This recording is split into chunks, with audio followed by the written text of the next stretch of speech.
ಹಾಕಿಸ್ದೆ. ಆಮೇಲೆ ಊರೂರಿಗೆ ಕಳಿಸ್ಬಿಟ್ಟು ಯಾರ್ಯಾವುದು ಜಮೀನಿದೆ ಎಲ್ಲದಕ್ಕೂ ಆಧಾರ್ ಸೀಡಿಂಗ್ ಮಾಡಿ ಅಂತ ಹೇಳಿದೆ. ಆಧಾರ್ ಸೀಡಿಂಗ್ ಮಾಡೋವಾಗ ಗೊತ್ತಾಯ್ತು ಇಷ್ಟು ಜನ ಸತ್ತೋಗಿದ್ದಾರೆ, ಅವ್ರ ಹೆಸರಿನಲ್ಲಿ ಜಮೀನಿದೆ. ಯಾಕಂದ್ರೆ ಆಧಾರ್ ಸೀಡಿಂಗ್ ಆಗಲ್ಲ. ನಾನು ಕೇಳಿದೆ ಯಾಕಪ್ಪ ಆಗಲ್ಲ ಅಂತ. ಇಲ್ಲ ಸರ್ ಅವ್ರು ಬದುಕೇ ಇಲ್ಲ ಅಂತ ಹೇಳಿ. ಆವಾಗ ನನಗೆ ಲೆಕ್ಕ ಸಿಕ್ತು 40 ಲಕ್ಷ ಜನ ಮೃತರ ಹೆಸರಿನಲ್ಲಿ ಜಮೀನುಗಳು ಮುಂದುವರೆದಿದ್ದಾವೆ ಅಂತ. ಅವುಗಳಿಗೆ ಒಂದು ಆ್ಯಪ್ ಡೆವಲಪ್ ಮಾಡಿ ಅಷ್ಟನ್ನು ನಾನು ವಿಲೇಜ್ ಅಕೌಂಟೆಂಟ್ಗೆ ಪುಷ್ ಮಾಡಿದ್ದೇನೆ. ಆಯಾ ವಿಲೇಜ್ ಅಕೌಂಟೆಂಟ್ಗೆ ಎಷ್ಟು ಬರುತ್ತೆ ಅಷ್ಟನ್ನು ಪುಷ್ ಮಾಡಿದ್ದೇನೆ. ಅವರು ಈಗ ಮನೆ ಮನೆಗೆ ಹೋಗಿ ಇದನ್ನ ಪ್ರಯತ್ನ ಮಾಡ್ತಾ ಇದ್ದಾರೆ.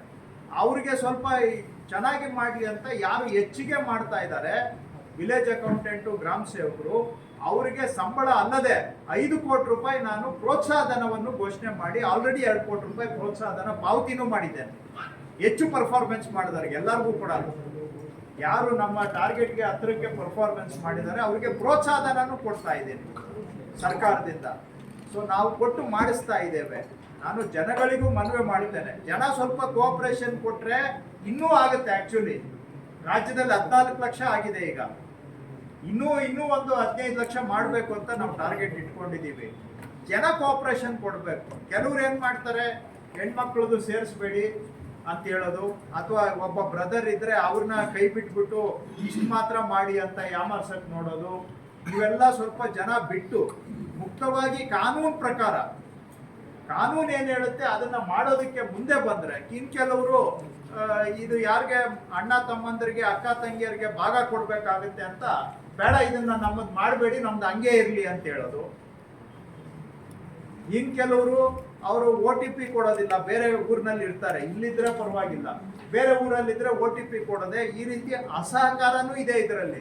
ಸಹಕಾರ ಇದ್ದಿದ್ರೆ ಈ ಡೇಟ್ಗೆ ಇನ್ನೊಂದು 5 ಲಕ್ಷ ಆಗಿರ್ತಾ ಇತ್ತು, ಇನ್ನೂ 5 ಲಕ್ಷ ಆಗಿರ್ತಾ ಇತ್ತು. ಬಟ್ ಎನಿವೆ ಅವುಗಳಿಗೂ ಕೂಡ ನಾವು ಏನೇ ಮಾಡಿ ಇನ್ನೂ ಒಂದು 15 ಲಕ್ಷ ಮಾಡಬೇಕು ಅಂತ.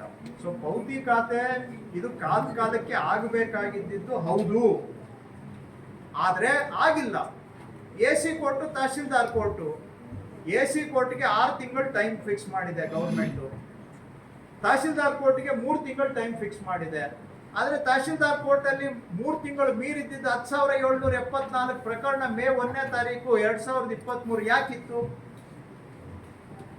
ನಾನು ಹೇಳಿದ್ರೆ ನಿಮ್ಗೆ ರಾಜಕೀಯ ಆರೋಪ. ನಾನು ನಿಮ್ಗೆ ಡೇಟಾ ಕೊಡ್ತಾ ಇದ್ದೀನಿ. AC ಕೋರ್ಟಲ್ಲಿ 73,624 ಕೇಸು. ಬಿಯಾಂಡ್ 6 ಮಂತ್ಸ್ ಹೇಳ್ತಾ ಇದ್ದೀನಿ, 6 ತಿಂಗಳು ಒಳಗಿಂದ ಬಿಟ್ಟು ಹೇಳ್ತಾ ಇದ್ದೀನಿ. ಇವತ್ತು ಅದೇ ನಂಬರ್ 73,000 ಇದ್ದಿದ್ದು 7,800ಕ್ಕೆ ಬಂದಿದೆ. ಯಾಕೆ ಬಂತು? ನೀವು ಹೇಳ್ಬೋದು ಅದನ್ನು ನಿಮ್ ಕೆಲಸ ನೀವು ಮಾಡ್ತಾ ಇದ್ದೀರಿ, ಏನ್ ಹೇಳೋದು ನೀವು ಅಂತ. ಮೋಡಿ ದುರಸ್ತು ಅಷ್ಟೇ 1950ನೇ ಇಸ್ವಿಯಲ್ಲಿ ಮಂಜೂರಾಗಿದ್ದಕ್ಕೆ 1000 ಪ್ರಕರಣ ಬಾಕಿ ಇತ್ತು ಸ್ಟೇಟ್ದು. 10,000 ಸುಮಾರು 400 ಪ್ರಕರಣ ಬಾಕಿ ಇತ್ತು. ಈಗ 4,713ಕ್ಕೆ ಇಳಿಸಿದ್ದೇವೆ. ಅದರಲ್ಲಿ 3,000 ಕೇಸು ಬ್ಯಾಂಗ್ಳೂರಲ್ಲೇ ಇದೆ. ಬ್ಯಾಂಗ್ಳೂರು ಹೊರತುಪಡಿಸಿ ಬೇರೆ ಕಡೆ ಸಮಸ್ಯೆ ಇಲ್ಲ. ಅದಕ್ಕೆ ಬೆಂಗಳೂರಿಗೆ ಏನು ಮಾಡಿದೀವಿ, 9 ಜನ ಸ್ಪೆಷಲ್ DC-ಗಳನ್ನ ಅಪಾಯಿಂಟ್ ಮಾಡಿದ್ದೇವೆ. ನಾನು ಅದನ್ನ ಯಾಕೆ ಹೇಳಲಿಲ್ಲ ಅಂತ ಹೇಳ್ತೇನೆ, ಬಿಕಾಸ್ ಆ ಪ್ರಾಬ್ಲಮ್ ಇರೋದು ಬೆಂಗಳೂರಲ್ಲಿ. ನಾನು ಆ ನಂಬರ್ ಈ ನಂಬರ್ ಹೇಳಿದ್ರೆ ನಿಮಗೆ ಸ್ಟೇಟ್ಗೆಲ್ಲ ಅನ್ವಯಿಸುತ್ತೆ, ಬಟ್ ಸ್ಟೇಟಲ್ಲಿ ಪ್ರಾಬ್ಲಮ್ ಇಲ್ಲ. ಒಂದೇ ಒಂದು ಜಿಲ್ಲೆಯಲ್ಲಿ 3,500 ಕೇಸ್ ಬಾಕಿ ಇದೆ. ರೆಸ್ಟ್ ಆಫ್ ದ ಸ್ಟೇಟ್ ಆ ನಂಬರ್ ಬಿಡಿಸಿ ಹೇಳೋದು ಯಾಕೆ ಅಂತ ನಾನು ಸಿಂಪಲ್ ಆಗಿ ಅದನ್ನ ಆ ಡೇಟಾ ಬಿಟ್ಬಿಟ್ಟೆ. ಈಗ ಹಾಕಿದ್ದೀನಿ, 6 ತಿಂಗಳು ಆಯ್ತು ಹಾಕಿ. ಈ AC ಕೋರ್ಟ್ ಕಂಟ್ರೋಲ್ ಬರಬೇಕಾದ್ರೆ 27 ಜನ ಸ್ಪೆಷಲ್ AC-ಗಳನ್ನ ಅಪಾಯಿಂಟ್ ಮಾಡಿದ್ದೇನೆ. ತುಮಕೂರಲ್ಲಿ ಈಗ ತುಮಕೂರು ಉದಾಹರಣೆ ತಗೊಂಡ್ರೆ, ನಾನು ತಗೊಂಡಾಗ 7,000 ಕೇಸು ಬಾಕಿ ಇತ್ತು ತುಮಕೂರಲ್ಲಿ AC ಕೋರ್ಟಲ್ಲಿ. ಈಗ 2,000 ಬಾಕಿ ಇದೆ. ಈ 2,000 ಯಾಕೆ ಕಮ್ಮಿ ಆಯ್ತು? ಸ್ಪೆಷಲ್ AC-ಗಳನ್ನ ಅಪಾಯಿಂಟ್ ಮಾಡಿ ಕಮ್ಮಿ ಆಯ್ತು. ಈಗಲೂ ಕೂಡ ತುಮಕೂರಲ್ಲಿ ಇನ್ನೂ 3 ಜನ ಸ್ಪೆಷಲ್ AC-ಗಳನ್ನ ಹಾಕಿಟ್ಟಿದ್ದೀನಿ. ರೆಗ್ಯುಲರ್ 3 ಇದ್ದಾರೆ, ಸ್ಪೆಷಲ್ AC ಅಡಿಷನಲ್ ಆಗಿ 3 ಹಾಕಿದ್ದೇನೆ. ಈ 2,000 ಕೂಡ ಈ ಹೆಚ್ಚು ಕಮ್ಮಿ ಇನ್ನೊಂದು 2-3 ತಿಂಗಳಲ್ಲಿ ಕ್ಲಿಯರ್ ಮಾಡಬೇಕು ಅಂತ ಹೇಳಿದೆ. 7,000 ಇದ್ದಿದ್ದು 2,000ಕ್ಕೆ ಇಳಿಸಿದೀವಿ. 2,000 ಬಿಡಬಾರ್ದು, 500ಕ್ಕೆ ಬರಬೇಕು ಅಂತೇಳಿ ಸೂಚನೆ ಕೊಟ್ಟಿದ್ದೇನೆ.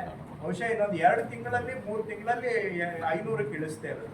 ಹೇಳ್ತಾ ಇದ್ದೀನಿ ತಮ್ಮ ಮುಖಾಂತರ ಜನಗಳಿಗೆ, ನಿಮಗೆ ಯಾವುದೇ ಮೂಲ ದಾಖಲೆ ಬೇಕಾದ್ರೆ ನಮ್ಮ ಕಚೇರಿಗೆ ಬರಬೇಡಿ. ರಿಪೀಟ್ ಮಾಡ್ತೇನೆ, ಯಾವುದೇ ನಿಮಗೆ ಮೂಲ ದಾಖಲೆ ಬೇಕಾದ್ರೆ ನಮ್ಮ ಕಚೇರಿಗೆ ಬರಬೇಡಿ. ನಿಮ್ಮ ಮನೆಯಲ್ಲೇ ಕೂತ್ಕೊಂಡು ಆನ್ಲೈನಲ್ಲಿ ನಮ್ಮ ಸಿಸ್ಟಮ್ ಅಲ್ಲಿ ಆನ್ಲೈನ್ ಅಲ್ಲಿ ಅಪ್ಲೈ ಮಾಡಿದ್ರೆ ಸರ್ಟಿಫೈಡ್ ಕಾಪಿಯನ್ನ ನಿಮ್ಗೆ ಆನ್ಲೈನ್ ಅಲ್ಲೇ ನಾವು ಕಳಿಸ್ಕೊಡ್ತೇವೆ.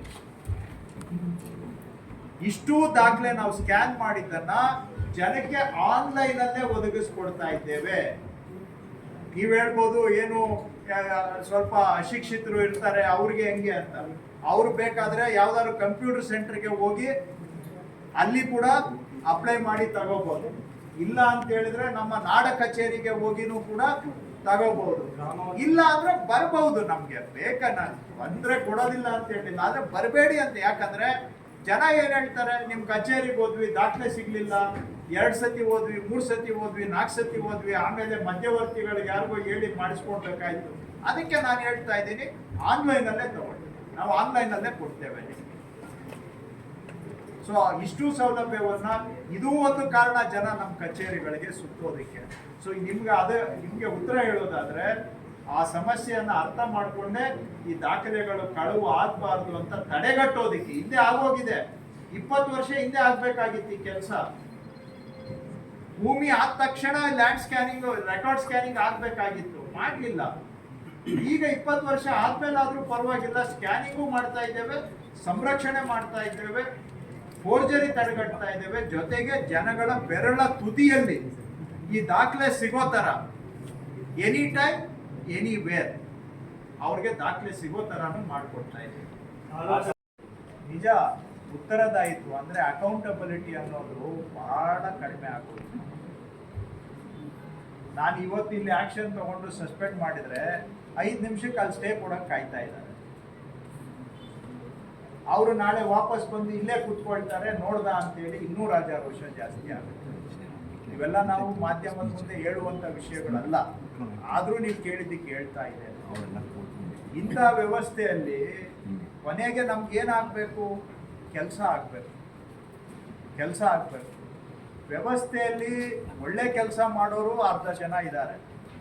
ಇನ್ನ ನಾವು ತಾಕೀತು ಮಾಡಿದಾಗ ಆ ತಾಕೀತಿಗೆ ಕಿವಿ ಕೊಟ್ಟು ಕೆಲಸ ಮಾಡೋರು ಇನ್ನೊಂದು ಅರ್ಧ ಜನ ಇದ್ದಾರೆ. ಇನ್ನು ಕೆಲವರು ಎಲ್ಲದಕ್ಕೂ ಮೀರಿದವರು ಒಂದಷ್ಟು ಜನ ಇದ್ದಾರೆ. ಎಲ್ಲ ಥರದ ಜನನೂ ಇರ್ತಾರೆ. ನಾವು ಒಂದೇ ಸೆಗ್ಮೆಂಟ್ ಅನ್ನ ನೋಡಿಕೊಂಡು ಎಲ್ಲ ಅಧಿಕಾರಿಗಳನ್ನು ಒಂದೇ ತಕಡಿಗೂ ಹಾಕಕ್ಕಾಗಲ್ಲ. ನೀವು ಆ ಥರ ಹೇಳಿಲ್ಲ, ಆದರೆ ಹೇಳ್ತಾ ಇದ್ದೀನಿ ನಾನು. ಹಾಗಾಗಿ ಏನೋ ಒಂದು ವ್ಯವಸ್ಥೆಯಲ್ಲಿ ನಾವು ಒಟ್ಟು ಎಲ್ಲರನ್ನೂ ತಗೊಂಡು ಸಂಸಾರ ಕಟ್ಕೊಂಡು ಕೆಲಸ ಮಾಡಿಸ್ಬೇಕು. ಅಲ್ಟಿಮೇಟ್ಲಿ ಜನಗಳಿಗೆ ಕೆಲಸ ಆಗಬೇಕು. ಹಾಗಂತೇಳಿ ನಾನು ಯಾವ ಅಧಿಕಾರಿಗೂ ನಾನಂತೂ ಏನು ಮುಲಾಜು ನಮಗೆ ಇಲ್ಲ, ಅಥವಾ ಅವರಿಗೆ ನಾನು ಮುಲಾಜನ್ನ ನಾನೇನು ತೋರ್ಸಕ್ಕೂ ಹೋಗಿಲ್ಲ. ಆದ್ರೆ ಅದನ್ನೇ ನಾನು ಆದ್ಯತೆಯನ್ನು ಮಾಡ್ಕೊಳಕ್ ಹೋಗಿಲ್ಲ.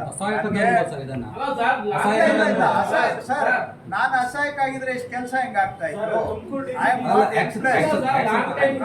ನೋಡಿ, ಹಿಂದೆ ಎಲ್ಲಾರು ಆಕ್ಷನ್ ತಗೊಂಡಿದ್ರು, ಏನ್ ಕೆಲಸ ಆಯ್ತು? ಅಲ್ಲ, 1 ನಿಮಿಷ, ಆಕ್ಷನ್ ತಗೊಂಡವ್ರದ್ದು ಏನ್ ರಿಸಲ್ಟ್ ಆಗಿತ್ತು? ಇಲ್ಲ, ನಾನು ಕ್ರಮ ತಗೊಳ್ಬಾರ್ದು ಅಂತ ಹೇಳ್ತಾ ಇಲ್ಲ. Don't mistake. ಎ ಅಲ್ಲ ಅಂದ್ರೆ ಬರೀ ಬಿ ಅಂತಾನೆ ಅಲ್ಲ, ಸಿನೂ ಇರಬಹುದು. ಕ್ರಮ ತಗೊಳ್ಳೋದ್ರ ವಿರುದ್ಧ ನಾನಿಲ್ಲ, ಅದು ನಿಮ್ಮ ಪರ್ಸೆಪ್ಷನ್ ಅಷ್ಟೇ. ಅವಶ್ಯಕತೆ ಬಂದಾಗ ನನಗೇನು ಯಾವುದು ಮುಲಾಜಿಲ್ಲ. ನಾನು ಯಾರಿಗೂ ಕೂಡ ನಾನು ಅವ್ರಿಗೆ ಲೀನಿಯನ್ಸಿನೂ ನಾನೇನು ತೋರಿಸೋದಿಲ್ಲ. ಇನ್ಫ್ಯಾಕ್ಟ್ ಅವರೆಲ್ಲ ಅಧಿಕಾರಿಗಳು ಈಗ ಸರ್ಕಾರದಲ್ಲಿ ಎಲ್ಲರೂ ಒಂದೇ ಮಾತಲ್ಲಿ ಮಾತಾಡಿದ್ರೆ ಆವಾಗ ಬೇರೆ ತರ ಇರುತ್ತೆ. ಒಬ್ಬರೇ ಒಂಥರ ಮಾತಾಡಿದ್ರೆ ಅವಾಗ ಅವರು ಏನ್ ರಿಯಾಕ್ಷನ್ ಇರುತ್ತೆ ಅದನ್ನು ನೀವು ಸ್ವಲ್ಪ ಯೋಚನೆ ಮಾಡಿ. ಜಾಸ್ತಿ ನಾನೇನ